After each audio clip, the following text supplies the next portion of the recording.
In this lesson, we're going to talk about how to use safe mode properly. We described safe mode in the previous lesson. Now we're going to show you the right way to use it.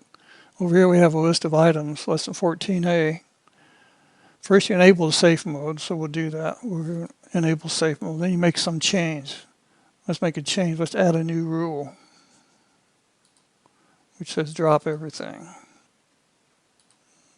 Input. So the general rule for input, we're going to drop everything.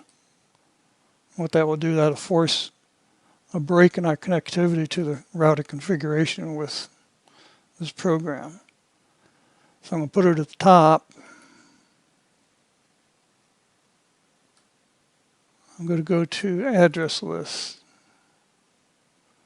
You notice my address list didn't come up because we have now failed and now it's rebooting. We forced a reboot by selecting a second choice. And the reboot will come back and it will have removed that last thing we changed. So here it is, it came back, it's removed the last thing we changed, which was our filter rule when we added this guy. Actually, he took out the guy, he removed the rule I added, so it's not there anymore. That's how we came back. So that's how you use this thing.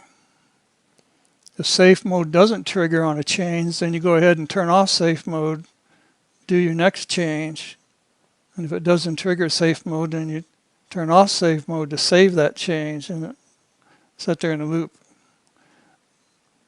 between 3, 4, and 5. Once you've finished all your changes, then you turn safe mode off and you create some backup files to handle what you just changed. With security features disabled, let's look at some of the security features for a second. In my filter rules right here, I have this rule which drops all input not coming from the MAC address I specified. That's a severe lockout, so you want to disable that. Go ahead and click and disable that before you create your changes backup. That way you can get back into the router in case you don't have that MAC address anymore. Something else you want to do is under System, you want to go down here and make sure that your users that don't have a key are enabled. That way if you lose your key, you can still get back. You can get back into your router with this changes backup and restore a new key or get rid of the key, whatever you want to do. It lets you get back in without the key.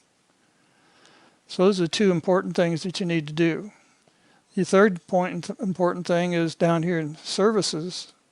You notice my WinBox is activated right now.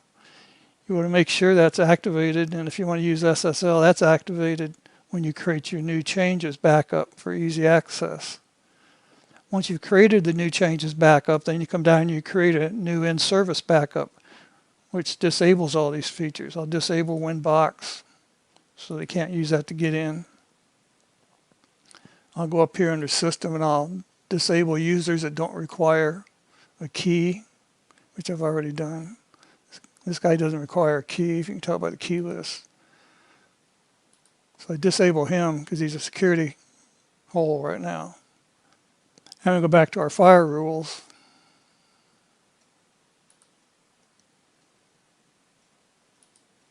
And we enable this drop not MAC because that's a way to keep people out.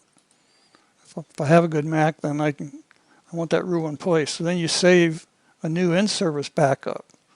So anytime you have some issue, you can reboot the router to factory configuration. And then you can restore to either the change backup if you want to make changes, or the in-service backup if you just want your security back. So that's what this lesson's all about. It shows you how to actually use the safe mode and how to use your backups to make sure you can always recover no matter what goes wrong. So that concludes this lesson.